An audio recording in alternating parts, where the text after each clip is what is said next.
Yeah, topic's name is vectors C4. This is core maths 4, please. Let's recollect some of the basics about the vectors and then we can start doing the sums. I have some drawings drawn here for you. The first one is distance from A to B. Watch my words there. Distance from A to B is 80 meters, right? That's called magnitude. Magnitude is nothing but the size. It's a number, right? But I'm also saying that distance from A to B is 80, but that distance is towards north. So that's the direction I have, right? So I mentioned the magnitude and I mentioned the direction. So if a physical quantity has both magnitude and direction, we call that type of physical quantity as a vector. This is actually called displacement, right? From A to B is 80 meters towards north. You must mention the direction also. The second drawing that I have here is a car is traveling at 10 meters per second. That's the speed of the car. That's the magnitude, right? But I would like to say towards A, but I don't know where A is. A can be there, anywhere. So from the North Pole, I measure the angle and say that's on a bearing of 0, 2, 0. Sorry, that's at 20, please. So 0, 2, 0 on a bearing. So I mentioned the direction. I gave the magnitude, right? Therefore, now that it's not speed, it suddenly becomes velocity. All right? So speed is not a vector because we don't need to tell what direction the car is moving. So 10 meters per second on a bearing of 0 to 0 is called velocity, right? So those are the two small examples there to show what's meant by a vector. The physical quantities that are not vectors can be called as scalars, right? So some examples are here. Vectors examples are velocity, displacement, force, acceleration, weight of the body, which is measured in newtons. All right, so they are examples of vectors. They have both magnitude, which is the size, the number, right, and also the direction. Scalars means the ones that are not vectors are called age, height, mass, right? Mass is measured in kilograms, height say meters, but we are not going to mention any direction here. The moment, well, they don't have any, right? So that's the point. So scalars are physical quantities with just magnitude, not any direction. Now let's go a little bit further and see the notation of the vectors. As I mentioned here, it's just a line, a straight line with an arrow. Okay, so you can draw vectors like that. So let's say PQ. So it's from P to Q. It's a vector. P and Q, and this line you can show by means of a small letter A. So they also represent vectors. All right. If you want to write this vector using P and Q, you say PQ, put the arrow on top there, towards Q, please, and that is A. If you want to come back from Q to P, it's called QP, and arrow on top which says towards P. So it's a minus A. Simply the sign tells us that you are traveling in the opposite direction. So that's the basics of vectors, the definition, magnitude and direction. Let's try and understand the meaning of column vectors and how do we add vectors. I have a drawing here. The 0 represents the center point of the graph paper, like, or x-axis and y-axis. This line, say I'm traveling from O to A, right? I count the steps there to write the column vector. The top number indicates the x movement, either right or left. If it's right, it's a plus number.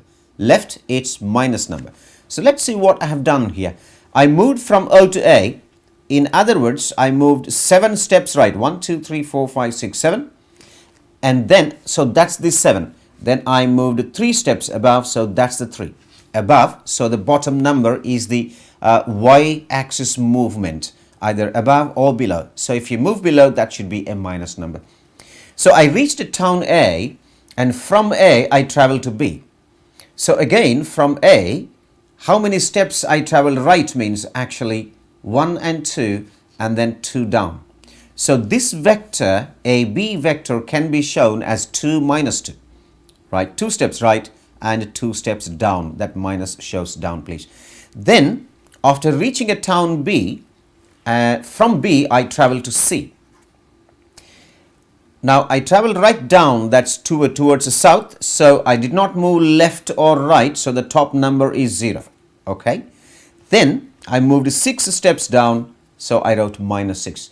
So, these are called column vectors. It's a column, there is a top number, bottom number. That's for 2 dimensions, right? So, I reached a town C and stopped.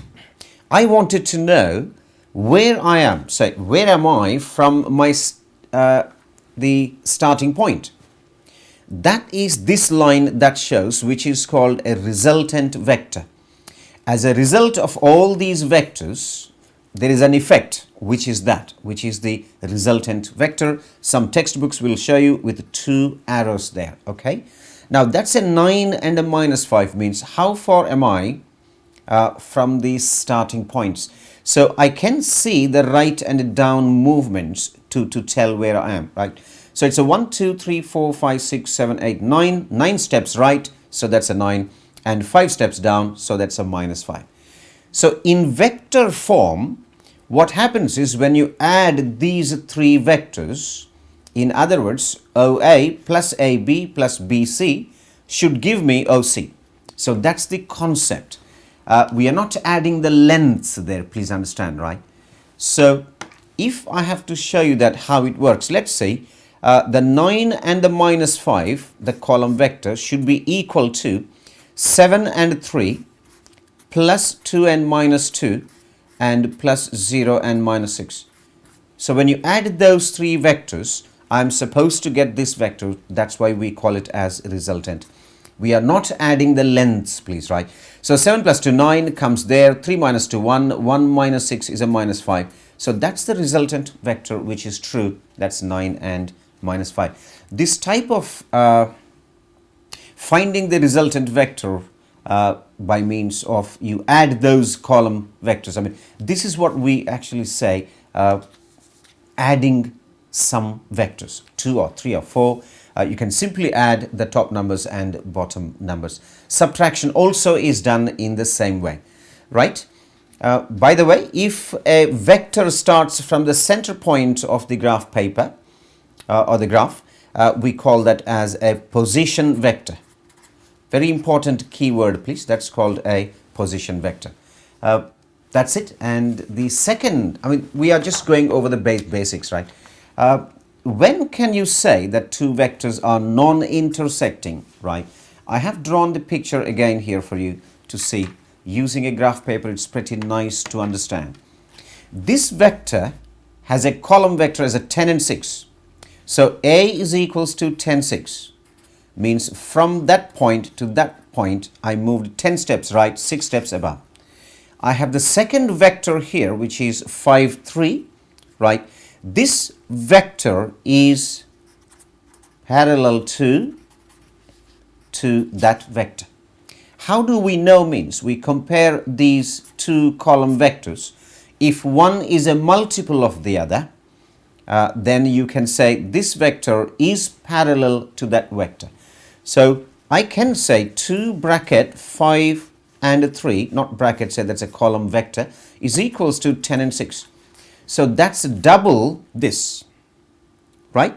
So once you can prove that one vector is a multiple of the other, that multiple can be a fraction, can be a whole number, right? You can say that these 2 vectors are non-intersecting or one is parallel to the other. So that's the concept, please, right? If the 2 vectors are exactly same means like that, exactly same both, then both vectors are equal. There is no question of multiple there, right? So two vectors are equal if their magnitude is same, right? The magnitude is same and direction is also same. Then you say they are equal vectors. These are not equal, right? But we say one is parallel to the other. Then the other important aspect is finding the magnitude of the vector. That's important. Magnitude, as we talked about it, we said magnitude means that's the size. So we need to know how to find the size of a vector. So I have drawn the x and y axis here. OA is a vector, which is a small a there. And OA can be represented by means of a column vector, which is actually 6 and 10. So I have 6 steps right and 10 steps above. So if I draw that line there, I do have a right angled triangle. I'm actually finding the length of the hypotenuse. That's a 6 steps right, and I'm traveling, say, 10 steps up. So basically, to find the length of this line, which is called the magnitude, we use 6 square plus 10 square and a square root. So we just get the length of the hypotenuse using the famous Pythagoras.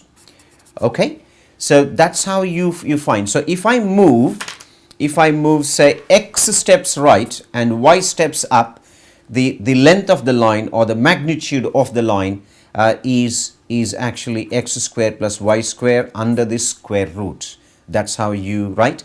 And this is denoted by modulus of a, magnitude of a. So there are two lines which is called modulus, right, of a, which is nothing but the length of the line. Okay, that's denoted as OA. So we do 6 square plus 10 square, as you know, and the square root.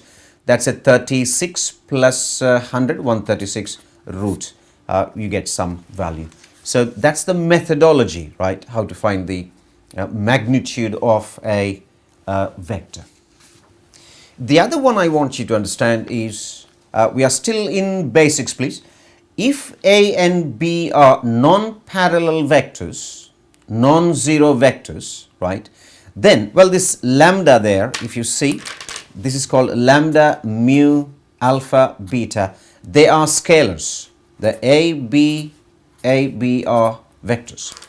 So if you see a question like this, lambda A plus mu B equals to alpha A plus beta B, the most important thing is A and B are non-zero and they are non-parallel.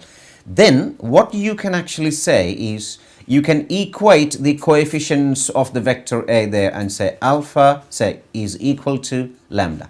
Lambda equals to alpha. You can also say mu is equal to beta, right? You have a right to say that. So based on that, we have a small question here and see how that is done. So we got 2 lambda minus 1 times A is plus mu minus 5b equals to this.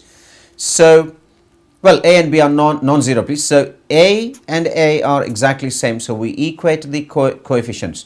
So it's 2 lambda minus 1 is equals to 5. That's a 6 and lambda will be a 3. So you can find the value of lambda. In the same way, it's mu minus 5 sorry, is equals to 3. So that's mu minus 5 equals to 3, done.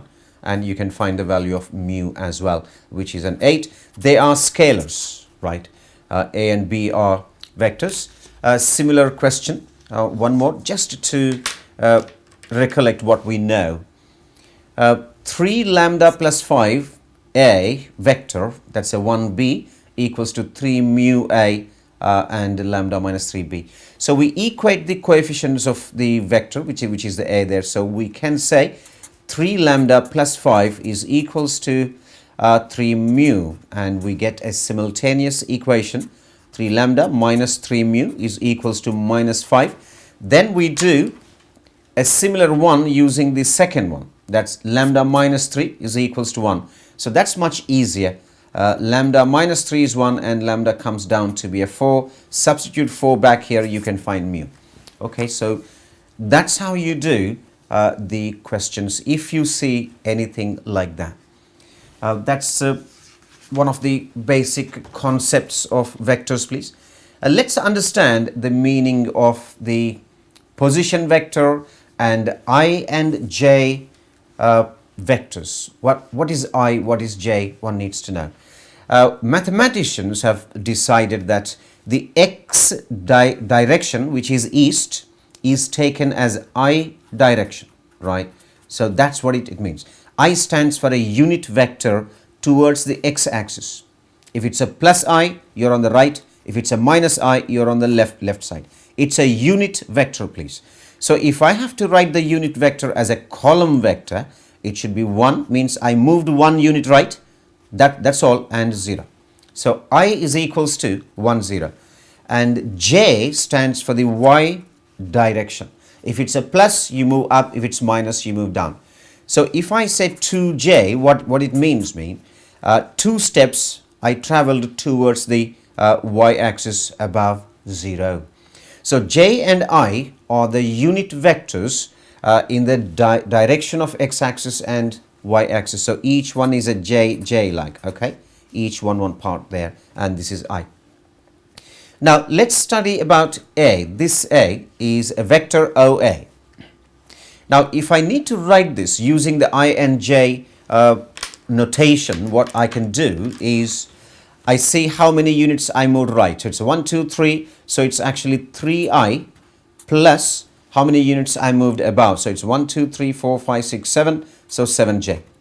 So that's how you show A is equals to 3I plus 7j. That's what it means, right? Because the vectors start from the center point or the origin, right? We call it as the position vector, right? A position vector is of a point, say, is nothing but from O, you draw the vector or the line. And position vector of B, so this 3I plus 7j is actually position vector of A. Position vector of B will be how many steps I move right and above. Let's just see. 1, 2, 3, 4, 5, 6, 7, 8, 9, 10, 11, 12. So it's a 12. So it's 12I. That's a 12I. And I moved 1, 2, 3, 4, 5. So it's a plus 5j. That's the position vector of B. This also can be written as a column vector, 3 and 7. You can write that as 3, 7. And the meaning of 3, 7 is nothing but 3I plus 7j. And this is 12 and 5. You can write like that. Now, let's concentrate on this drawing for some more time. What we are doing now is, what happens if I need, say, if my question says, what's the vector AB? AB is a vector. What is that vector? If they ask us, we can say, okay, start from A, reach B without using that line. So you can go to O first and then go to B, right? So it's AO plus OB. So let's write that here. It's called AO plus OB. AO, watch the arrow please, gives me, that should give me AB. Okay, arrow is towards B here and O there. As you go from A to O, the A becomes a minus A, isn't it? So these signs change because you're moving 3 steps left, 7 steps down. So it's a minus 3I minus 7j. Okay, so we can write that. So AO is actually minus A. And OB is a B, so it's a plus B, right? So when you see AB, it's simply B minus A. That's the shortcut to remember, right? You can multiply this by minus sign and then add that. So how it is done, let's just see here. We had a minus A plus B, so that's minus 3I and minus 7j, and plus B is 12I plus 5j, okay? Once you do that, we are allowed to add the I components and j. Nothing wrong, right? So minus 3 plus 12 is a 9I, and minus 7 plus 5 is a minus 2j. So the resultant, or that AB vector, is actually this 9I minus 7j. And you can write that as a column vector as 9 and minus 2.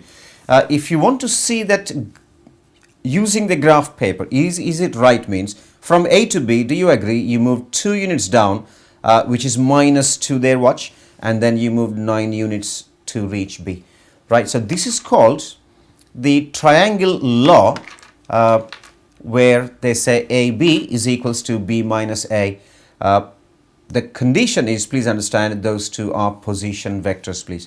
So if I ask you a simple question here and say, what's PQ, means you're allowed to say that's a Q minus P if you know Q and P, where OP is P and OQ is Q, right? This PQ equals to Q minus P will give you the direction vector. We will talk about that in a minute, right? So I have explained the meaning of I and J vectors and how to use them and how to write them. So you can show by means of a column vector. If not, you can use I and J in two-dimensional geometry. If it's 3D, which we'll do later, there will be another component that comes as K. All right. So that's done. Then we have the next one, which is called a unit vector. What's the meaning of a unit vector? We will understand, right? Unit stands for 1. 1 unit means just number 1, like, right? 1 part, I can say 1 part. So we have the vector OA, which is that. So let's write OA as a column vector first. So it's a 1, 2, 3, 4, 5, 6. 6 units right, and 1, 2, 3, 4, 5, 6, 7, 8 units above. So that's a 6, 8, or you can say 6i plus 8j. You can say that also. This is A. A is equals to that. We need to see the length of the line first. Length of the line, which is called the modulus, as you know, right, which is a 6 square plus 8 square, simple Pythagoras, we get a 10. So there are 10 equal parts in this. If that's a fifth one, say 1, 2, 3, 4, 5, then 6, 7, 8, 9, 10. So there are 10 equal parts in this vector OA.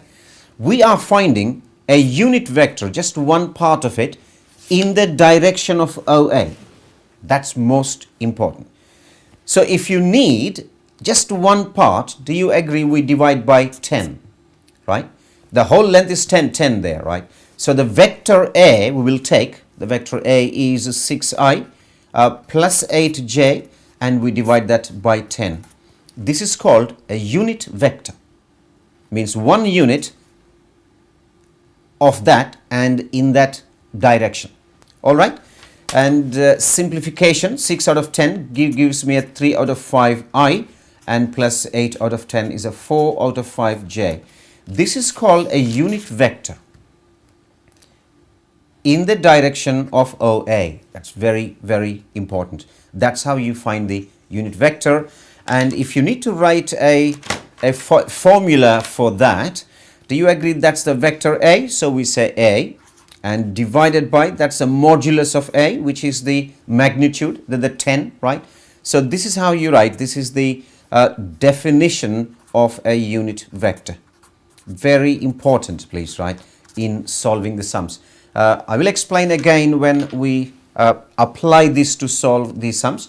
For the time being, I'm just going over the basics, right? So unit vector is done. Now we will look at the simple questions now, because we know the I and J notation. I have given 3 vectors there, A, B, C. How to add, subtract, we need to see, right? The first one, A plus B. Simply you can use column vectors to add. That's pretty easy. So 3 and a 4 for A comes there. For B, it's a minus 2. Watch out, please. And that's a 7. So we simply add as we add the normal numbers. So 3 add minus 2 is a 1. And 4 add 7 is 11.